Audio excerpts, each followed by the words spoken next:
want to dig into this article that you wrote for Jacobin about this long and continuing history of right-wingers trying to claim George Orwell, which is I guess sort of the equal and opposite phenomenon to what we've been talking about, right? They want to foist fascists on the left and claim Orwell as one of their own.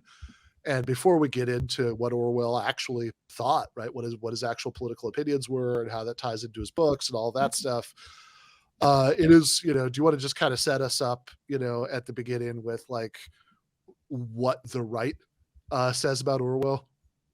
Sure. So, I mean, the genesis of this piece really was that I just happened upon George Orwell's review of Friedrich Hayek's The Road to Serfdom in 1944. And originally, my idea had just been to sort of write that up as a short blog post because I thought it was interesting.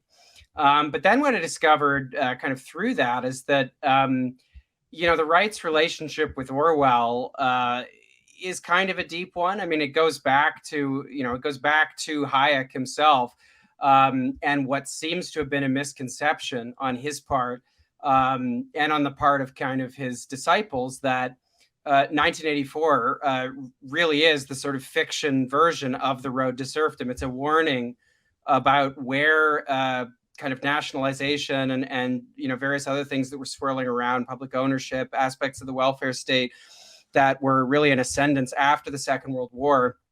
Hayek thought that that is the road, that's the eponymous road to serfdom. Those are the things that are going to lead to totalitarianism. And Hayek, it's been a while since I read The Road to Serfdom, but Hayek partly developed that on the basis of an argument about Nazi Germany and how the communists and socialists in Nazi Germany, in his view, had actually helped lay the groundwork for the Third Reich by attacking the fundamental principles of liberty, such that it was easier for the Nazis to take power. And I have to say, I'd always thought that it's very common, and we've kind of been alluding this throughout the discussion already, but it's very common to see people on the kind of postmodern, post-intellectual right, your Matt Walsh's, Charlie Kirk's, Dave Rubin's, guys like that. They'll sort of invoke Orwell in 1984 in particular as, it's just a sort of, floating signifier. And we saw that off the top in that clip that you played. And, Donald Trump Jr., I think, tweeted about 1984 on January the 6th when Twitter took away his dad's Twitter account. Josh Hawley did the same when, a major publisher canceled his book contract or something like that. So I'd always assumed it was just that. And I was interested to discover that there was a much deeper relationship that goes all the way back to when Orwell was still alive. And so in a sense, it is a dumb right-wing thing, but it's not just a dumb right-wing thing. It has a deep enough lineage that it's worth examining. And it does, kind of give one cause to think very carefully about Orwell and try to kind of figure out what it is that, right-wing people, particularly more thoughtful, not post-intellectual ones like Friedrich Hayek, what they thought about it. Yeah, right. So yeah, let's get into this because Orwell is, I guess just on the most basic level. I mean, obviously, there's quite a bit of, Animal Farm is, very thinly disguised analogy, for the degeneration of the Russian Revolution to Stalinism. And, 1984 is, 1984 is certainly obviously it's cranked up to 11. It's it's like, and Orwell is very explicit about this. It's like, look, I don't think even what exists under Stalin is anything quite like this, right? But I mean, this is a, it's a dystopia, but it's a, but a lot of what's been extrapolated from right, takes from the experience of Stalinism, and there's certainly a lot of details, in 1984 that are taken, in one way, in one way or another, from the Soviet experience. But but the kind of assumption that right wingers are making, like, as you say, I mean, even the, like, I mean, all, like, all joking aside, I mean, it's like I certainly wouldn't put Hayek in the same category as like really any of the conservatives that we were talking about today, right? That is certainly a much smarter and more interesting thinker than any of those people, right? But like there's still this kind of what they saw in it was that this is the thing that, like, collectivism, like ultimately leads to, that like this is the sort of final nightmare of of what that becomes. And Orwell, I think Orwell's views are certainly more complicated than that, and Orwell's doesn't at any stage in his life think anything like that exactly.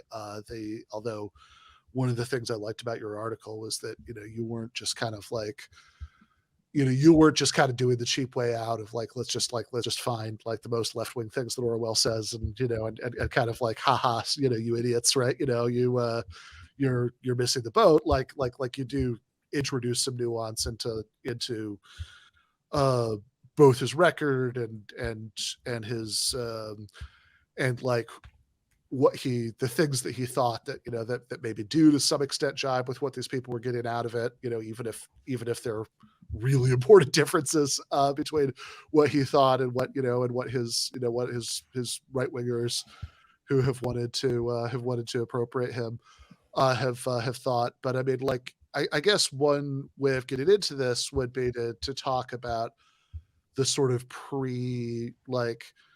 before getting into like what Orwell thought about totalitarianism and Stalinism and like what he was doing in books like 1984 and Animal Farm, would be to talk a little bit more generally about Orwell's sort of political background and and development, so we can kind of see where he's coming from by the time he sort of starts getting into to these issues. I mean, so you want to talk just a little bit about Orwell's politics earlier in his life?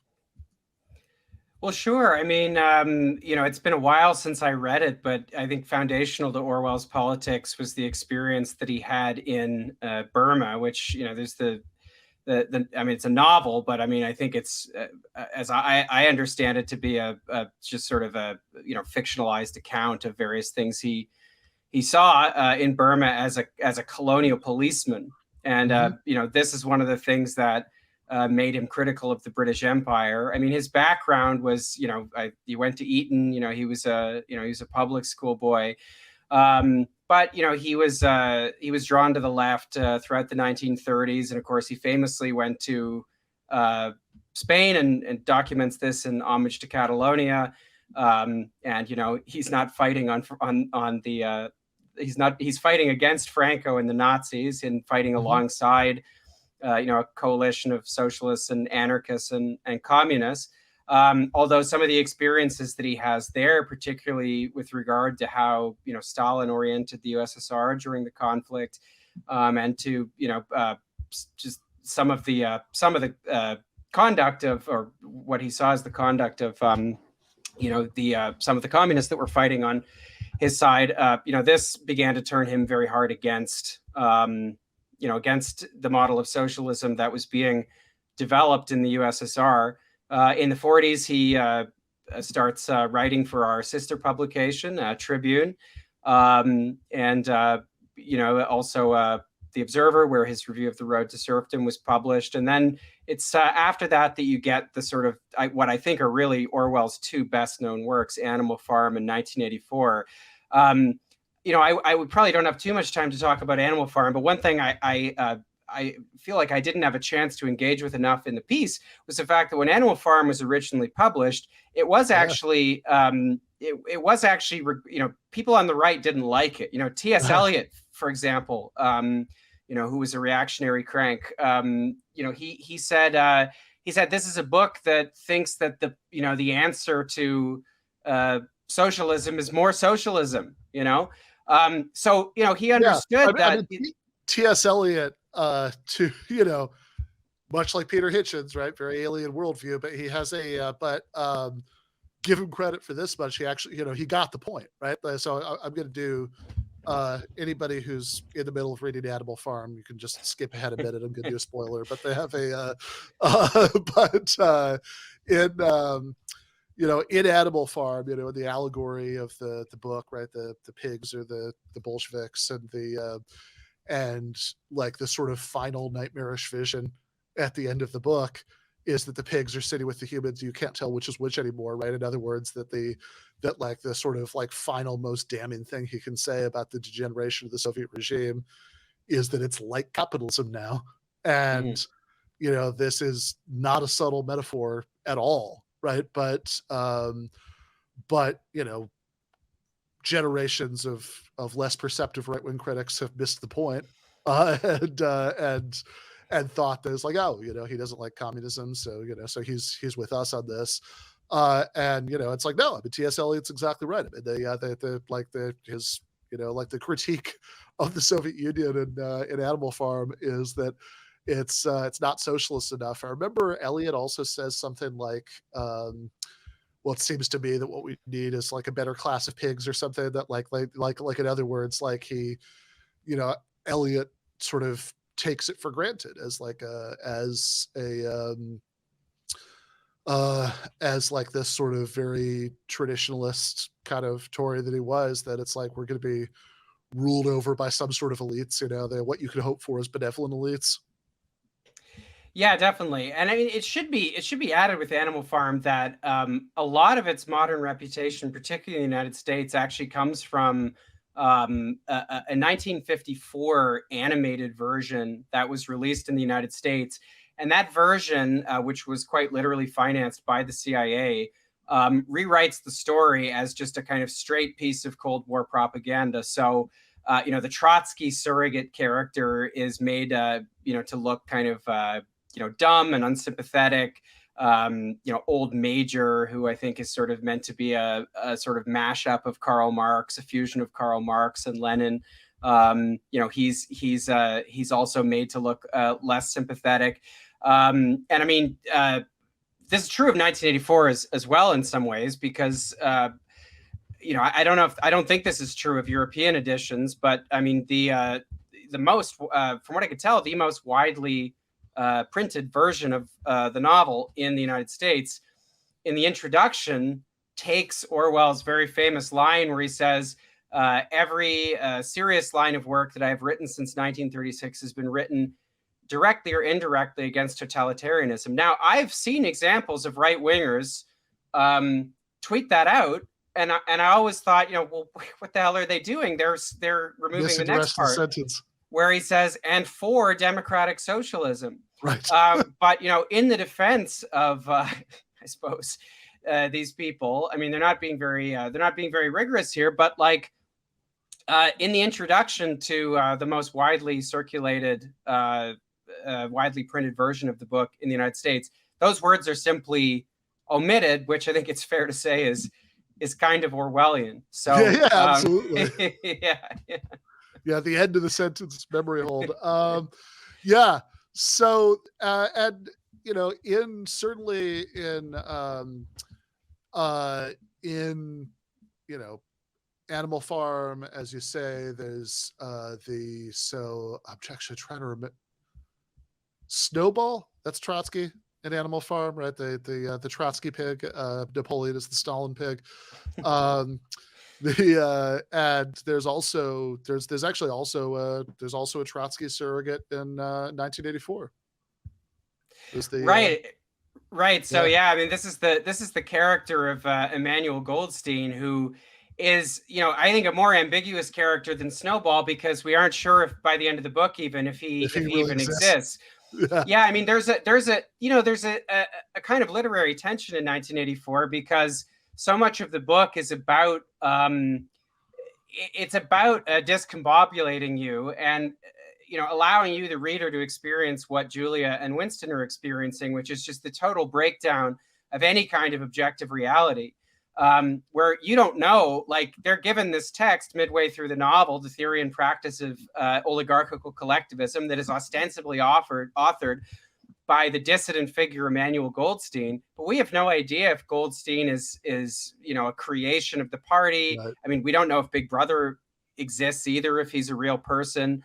And by the end of the book, we aren't sure about any of this either, right? The book ends with that very famous kind of scene where Winston and Julia, after they've had their, after they've been tortured and kind of made to love Big Brother, they're in a cafe and they get a report from the party propagandist that one of the other powers is actually encroaching on their territory. And they're sort of thinking for a second, wow, maybe this is it. Maybe there'll be some kind of disruption in this, in all of this. And I actually can't remember if the Chiron comes back in to tell them that, the forces of Oceania have driven the enemy back or whatever. But regardless, the takeaway is that, you really have no idea what's happening, because you can't believe the party's broadcast one way or the other. Even there are scenes in 1984 where they seem to be getting like attacked, and it's not clear if is the party just attacking its own citizens, etc.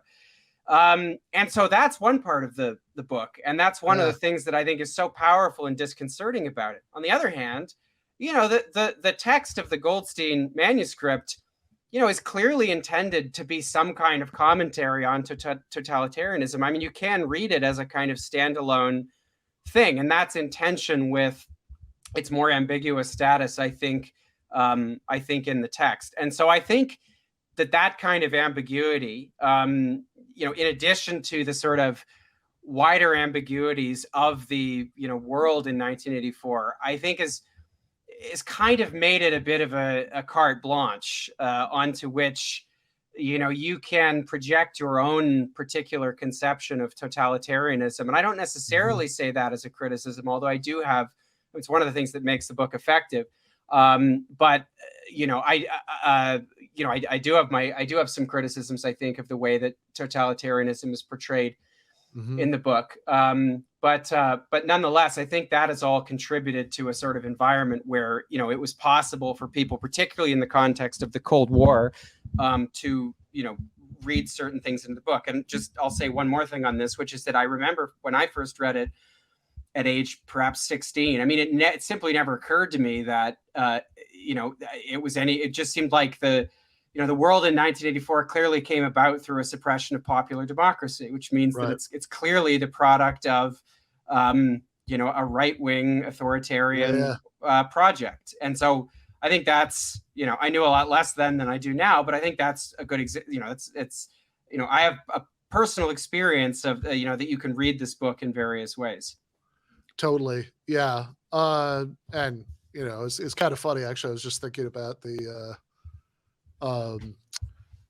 Peter Hitchens thing about, anything that reminds you of something is like evidence that, that the thing that reminds you of it, like, is that thing, right? It's like there are all kinds of ways you could play that game with the society in 1984. I mean, there's the Junior Anti-Sex League, sounds pretty socially conservative to me, but yeah, I do want to get into your criticisms of it, but I do, but I think before that, it is worth highlighting something that you quote in the piece, which is that 1984 comes out in 1948. That's part of the idea, right? It's 48, 84. But in 1949, you quote this 1949 letter that Orwell wrote to Francis Henson of the UAW. auto worker who's asking Orwell about about what he was getting at in 1984, and Orwell writes to him that my novel, he says, um, is not, all caps, intended as an attack on socialism or the British Labour Party, of which I am a supporter, but as a show up of the perversions to which a centralized economy is liable and which have already been partly realized in communism and fascism. Here, yes, to be fair, I think there is some convergence, right, between his anxieties and view of the world and what somebody like Hayek is working with, except that he then says, I do not believe the kind of society I described necessarily will arrive, but I do believe, allowing, of course, the book as a satire, that something resembling it could arrive. I believe also the totalitarian ideas have taken root in the minds of intellectuals everywhere, try to draw those to their logical consequences. Seeing the book is laid in Britain in order to emphasize the English-speaking races are not innately better than anyone else, and that totalitarianism, if not fought against, could triumph anywhere. And then he says in the other interesting quote from Orwell you have here is his review of Hayek, of The Road to Serfdom, in which was a big book, by the way, but we should say, like, I think I believe in like the 1948 election in Britain, like Churchill and the Tories actually sort of mass distributed The Road to Serfdom. I think it was actually in the 45 one that they 45, they lost. Yeah. I mean, Churchill was quite directly influenced by Hayek's The Road to Serfdom, and Orwell, it should be said, he canvassed for the Labour Party in 1945, and one of the foundational pieces of the Labour Party platform was something called the Beveridge Report, which was a report authored by the British civil servant William Beveridge, who was a professor or an administrator at the LSE at the time.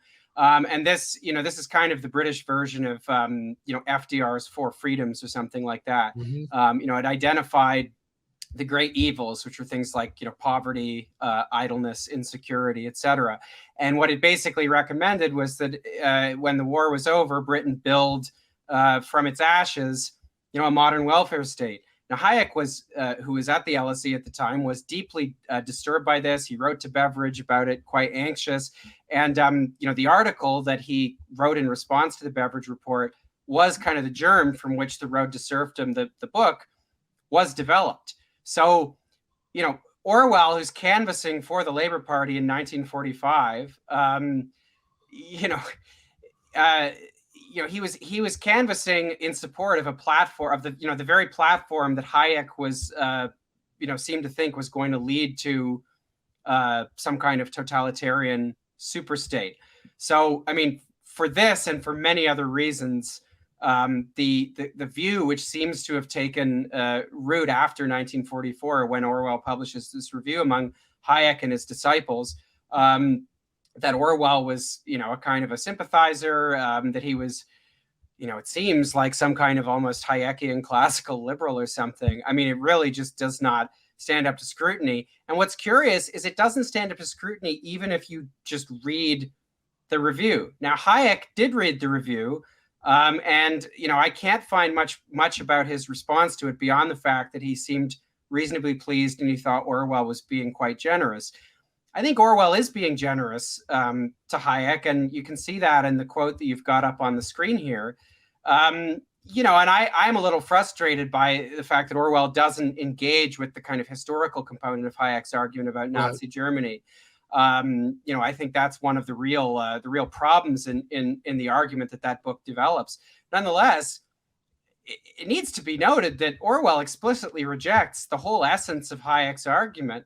He says later on in the review that, if I can just find the quote here, he does not see or will not admit that a return to free competition means for the great mass of people a tyranny probably worse because more irresponsible than that of the state. The trouble with competitions is that somebody wins them. Professor Hayek denies that free capitalism necessarily leads to monopoly, but in practice, that is where it has led. And since the vast majority of people would far rather have state regimentation than slumps and unemployment, the drift towards collectivism is bound to continue if popular opinion has any say in the matter. So this is Orwell, like Hayek, really, I think, responding to the experience of the 1930s, where there is a significant breakdown of the capitalist system. And that breakdown contributes to the rise of the Third Reich. It contributes to the rise of totalitarian and fascist projects all over Europe. But he draws the opposite conclusion.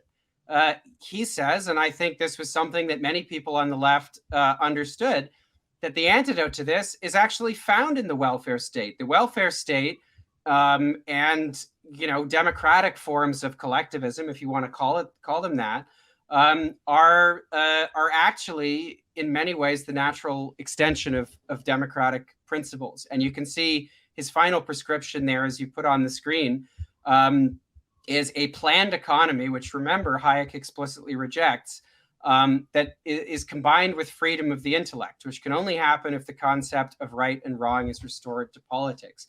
So, that's kind of you might say, if you're being uncharitable, a little bit of a pedestrian conclusion from Orwell. Restoring the concept of right and wrong to politics. To be fair, it's a very well done 700-word review, where he actually also reviews another book, in the same at the same time, which I didn't mention in the piece. But I think there's no way of reading this seriously and thinking that it's anything other than an explicit endorsement of some kind of a democratic socialist project. And for whatever reason, Hayek does not seem to have realized that. And as late as the 1980s, he's still telling the Mont Pelerin Society that 1984 Orwell in 1984 as a fellow traveler. I found favorable quotes to that effect from people like William F. Buckley as well about Hayek and Orwell. So it's very interesting that you can trace that relationship back so far. It's not just people who've binge watched PragerU videos or something. Yeah, I mean, like in that quote that you were reading from there, right at the end of the review, right? He says capitalism leads to dole queues, the scramble for markets, and war. Collectivism leads to concentration camps, leader worship, and war. There's no way out of this unless a planned economy can be combined with freedom of the intellect. So, I mean, I think that's very straightforward. That, like, on the one hand, Orwell and Hayek do share some of the same understanding of the world, right? That they have that. Orwell certainly adopting Hayek's terminology here, which you can, I think, reasonably criticize, and Orwell is certainly worried that there are authoritarian potentials within the project of transition to socialism, but also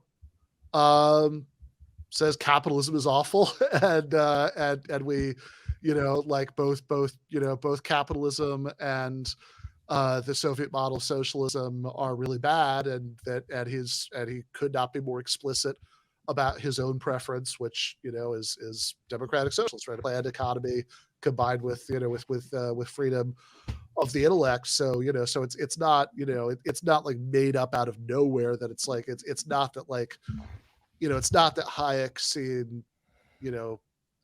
seeing something in Orwell that like resonated with him. It's not like he was just completely deluded there. That there was no part of what Orwell thought or was saying in those novels that that like did fit with like the way he saw the world. But I mean, clearly Orwell's prescription, I mean, just black and white, is completely different. I mean, again, I've every serious word, is written against totalitarianism and for democratic socialism. Yeah, it doesn't get any more explicit than that. I mean, I do think though that there are there is something in 1984. And I actually don't mean this.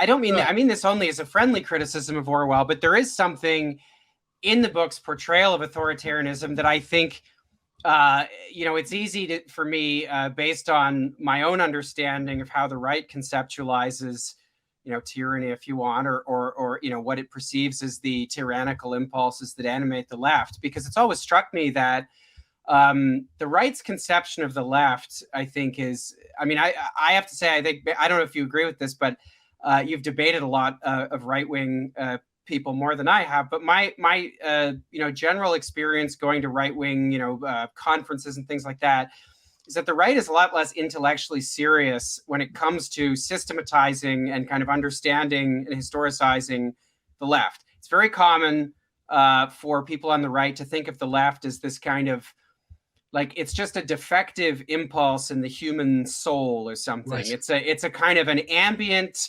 it's an ambient lust for tyranny that is simultaneously about heavy-handed control and regimentation of everyday life, but which is also about making everything too licentious, which is, going back to Peter Hitchens, you find that even in his critique of New Labor, which, I'm not a fan of Tony Blair and New Labor, but it's very odd, I think, and I think this applies really to a lot of the things we read from the right about the left.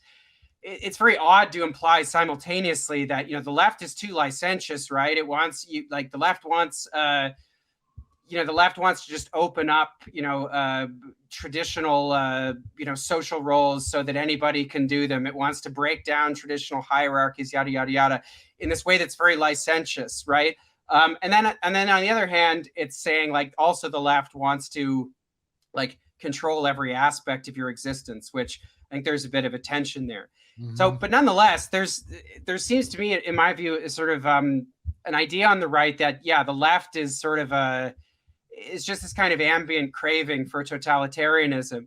And so for that reason, the world that is portrayed in 1984, I do think you can see how, the right might read it, as it were, in a way that's intellectually sympathetic.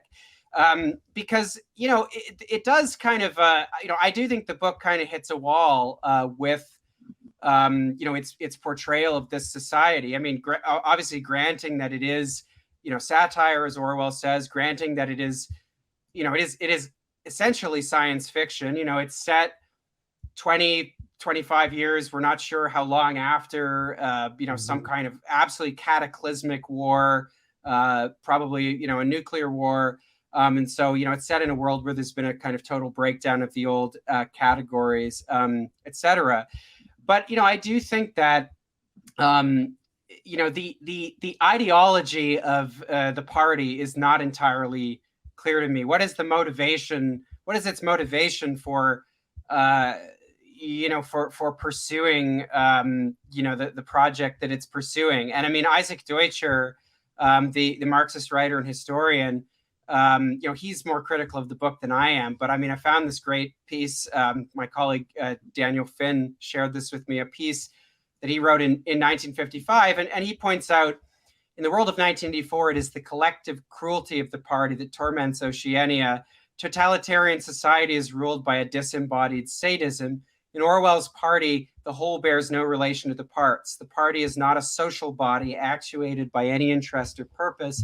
It is a phantom-like emanation of all that is foul in human nature. It is metaphysical, mad, and triumphant, ghost of evil.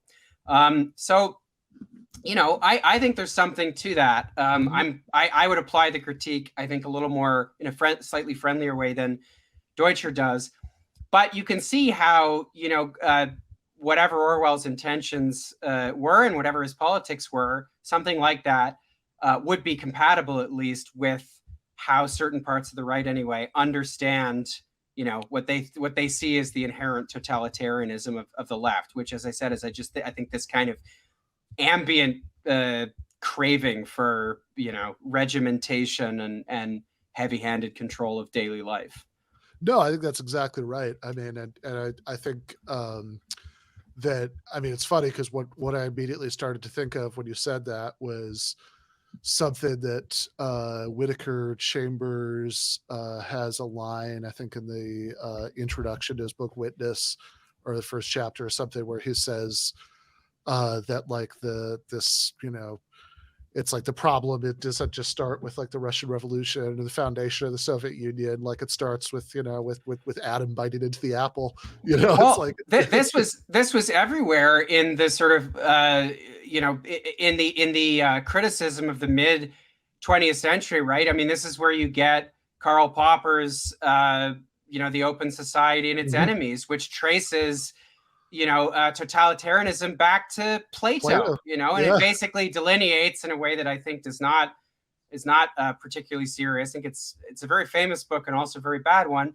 Yes. It basically says there's this line of kind of there's this authoritarian current that goes back to Plato, and maybe it's even the pre-Socratics as well. I can't remember, through, Rousseau and, but then there's this, this current of liberty that runs alongside it. You also find it in Kieślowski's book, Main Currents of Marxism, which is, I think a much more serious work of history, but which also, I mean, that one actually does go back to the pre-Socratics, and it finds, the origins of what for him was sort of an inherently totalitarian philosophy all the way back, and before Socrates, Plato, and Aristotle. So that kind of that kind of idea was everywhere, I think, because of I suppose the dual experiences of Stalinism and Nazi Germany, which isn't to say that the arguments are good, but they did come out of the Yeah. experience, I think, of certain intellectuals and just people at that time. Yeah, and I should say, like, to your, one of the first points you made at the beginning of that about the disanalogy between, between the left and the right, that, I mean, the reason that Whittaker Chambers thing was on my mind is that I recently listened to the Know Your Enemy episode about him, which is, 2 hours of a couple of socialist intellectuals like talking through Whittaker Chambers' life and what he wrote and everything in a way that's like in many ways very like searching and sympathetic. And it's kind of hard to imagine like the equivalent podcast that like that you'd Well, have like, that you'd have like, the that you'd have like a couple of conservatives, doing one where they would just like, it's like, this is our episode. We're going to spend like 2 hours, like, criticizing, but also sympathetically unpacking like some book by Michael Harrington. Like, I don't think so. yeah, I mean, if that exists, I would be fascinated Yeah. to hear it. I mean, Know Your Enemy. I listened to that episode as well as as usual, very very interesting and well researched. Know Your Enemy is they have a relationship with Dissent magazine. The Daily Wire does not sponsor a podcast where like Ben Shapiro and Matt Walsh like spend weeks reading Isaac Deutscher, right, Yeah. or Karl Marx or Engels or whatever, or Trotsky, and then speaking at length and with humanity and intellectual seriousness and intellectual rigor about the way the left sees the world and thinks. I mean, presumably there are some exceptions to this on the right, but if there are, I haven't encountered them. Yeah, no, I mean, Think if about. anybody out there knows that there's like a right wing equivalent to Know Your Enemy that we don't know about, please let me know, because yes, I agree, I'd be fascinated. But I actually think there might be a sort of like, it's not just like, these guys suck, whatever. Obviously, that's what we're going to think, but it's like I actually think there is like a sort of deeper reason for that that goes back to exactly your point about this, which is, and look, I don't want to overstate the disanalogy. I think there is a way that like some progressives and leftists and socialists will sometimes fall into, maybe roughly parallel bad habits. In fact, you were pointing that out earlier today in a group chat, which is that like I think some of the overuse of the terminology and concept of fascism is actually kind of interestingly analogous to like, thinking that it's like everything that you get, everything conservatives get bad vibes from is collectivism, and and it's all just one big thing, that like there is so there is an analogy sometimes, but I think that there is maybe a structural reason ideologically why conservatives are more likely to do that, and why conservatives are less likely to do the equivalent of the know your enemy thing. Um, that that like however rare that sort of approach is, even on, you know, like whatever, it's like one podcast or whatever, but it's like why it's more likely to happen right on the left, or why, you know, you're more likely to get, you know, somebody like Matt McManus, who, you know, obsessively reads and talks about, you know, like writes about every right-wing book, you know, on the left, which, you know, goes back to, like, you know, Michael Brooks's big point in Against the Web, you know, that if the, you know, the right is congenitally interested in naturalizing or mythologizing contingent social structures, right? Because I mean, it's just, I mean, you're trying to conserve the status quo, right? That's the point of conservatism, and so you want to see it, you know, in these sort of ahistorical terms, that, you know, this is just part of nature, or, you know, God's plan or whatever, and the left has the opposite impulse to historicize things, because we want to show that, you know, that like various ways about the way that the world is, like, came about for sort of explicable, you know, historical reasons, and with the, you know, the happy implication that they could then leave, you know, under future historical circumstances. That, you know, so it does sort of make sense to me that, given that basic difference in orientation, that you're more likely to get at least some leftists interested in sort of trying to unpack the like tried to unpack the sort of his specific historical circumstances, that, you know, ways that, like, okay, how did this like right-wing idea come about, whatever, and you're more likely to and that, you know, like, it makes sense that there's this conservative impulse to just sort of say that everything is, it's all just kind of original sin, that, you know, that that this is just this like deep bit of, you know, of human depravity that, you know, just happens to be manifested in this way at this time, but like it's just this kind of random outpouring of evil.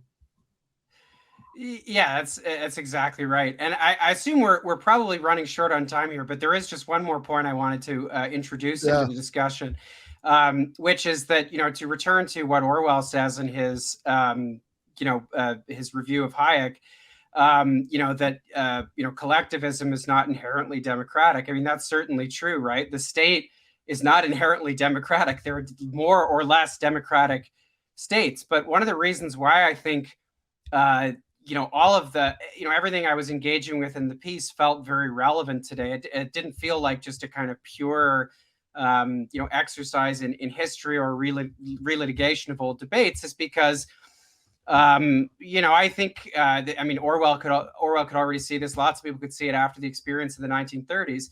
But, you know, we especially see today that the converse is true, right? Markets are not inherently democratic either.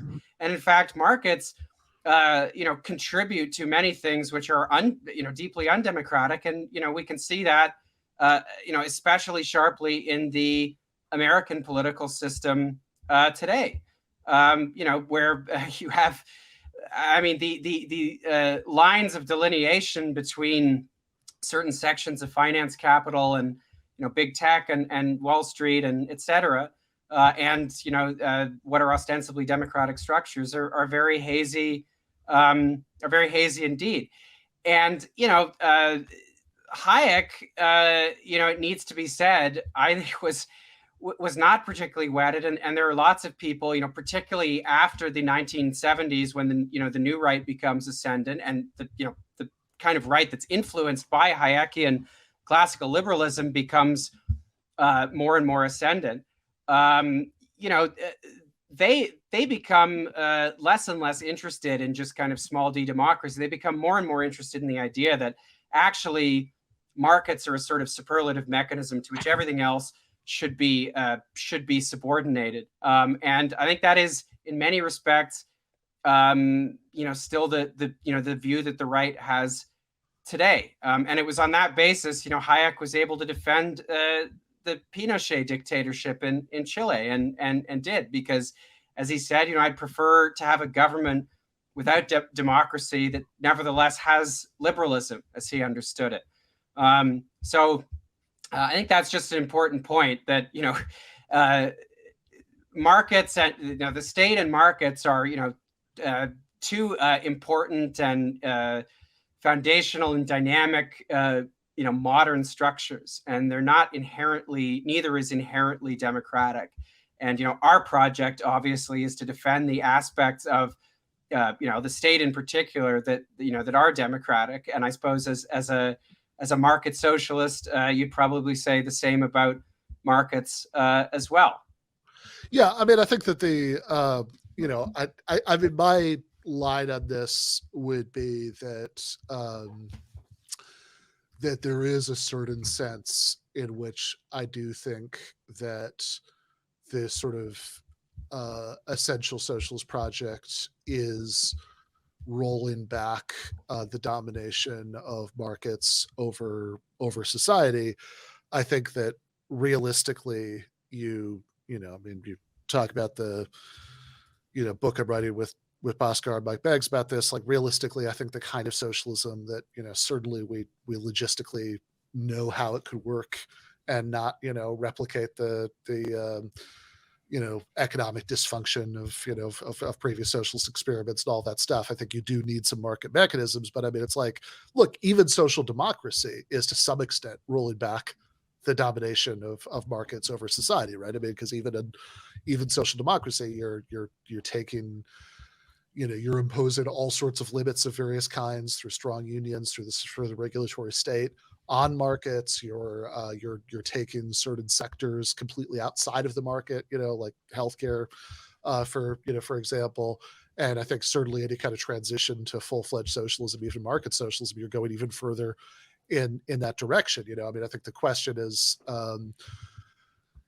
going back to Thomas Friedman and ChatGPT, right? Whether they're talking about like AI or markets or whatever, right? I mean, the question is like, if we have these kinds of mindless things that we maybe need for certain purposes, are we going to, like, is there a way of sort of subordinating them to human interests?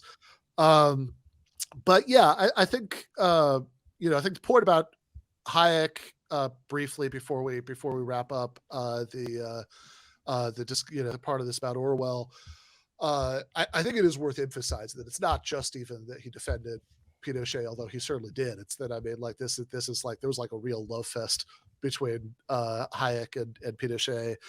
And there's a whole chapter, I think, in Hayek's book, The Constitution of Liberty, sort of written beforehand, right? But like about sort of laid out the theoretical foundations that it's like, okay, sort of on analogy to like Roman style temporary dictatorships or whatever, that you can have sometimes, you have the state of exception, and you need to have the dictatorship for the sake of liberty.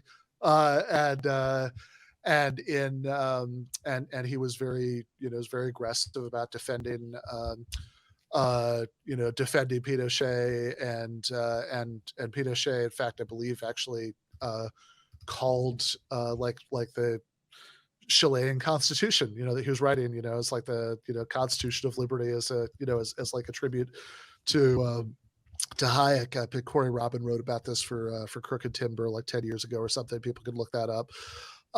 But so if you're worried that like collectivism is going to lead, collectivism is bad because it gives rise to the possibility of authoritarian dictatorships, it's kind of a bad look to yourself enthusiastically support authoritarian dictatorships in order to stop economic collectivism. Yeah. But yeah, I think your criticism of Orwell's a good one. I mean, like, I think there's actually a line in the book where O'Brien maybe says like, you should think of the party as like a boot, coming down on the face of humanity forever and ever. Why? Because we can. And it's like, I mean, I guess on a literary level, that definitely makes it like a more disturbing horror story. So, like, fair enough. But of course, going back to the point about historicizing and mythologizing, it's like, no, when bad things actually happen in the world, they don't, it's not just random evil, right? Like they actually happen for much more explicable reasons than that, and that is probably a bad model, for how to think about this stuff. So I think I think there's room to, do what you're doing in your piece, which is to say, on the one hand, look, uh, you guys don't get to claim George Orwell. He could not have been more explicit in the fact that he ultimately agreed with us. But also that's not to say that he didn't get important things wrong, or that there aren't sort of nuances to bring to this, or ways in which, even if it's sort of absurd for right wingers to pretend he wasn't a socialist, that there are ways in which his kind of understandable panic about, the horrors of Stalinism, like led him to, to, misdiagnose, or at least like write in ways in his novels that would, that could lead to a big misdiagnosis, and that there's a, that's an important distinction to be made.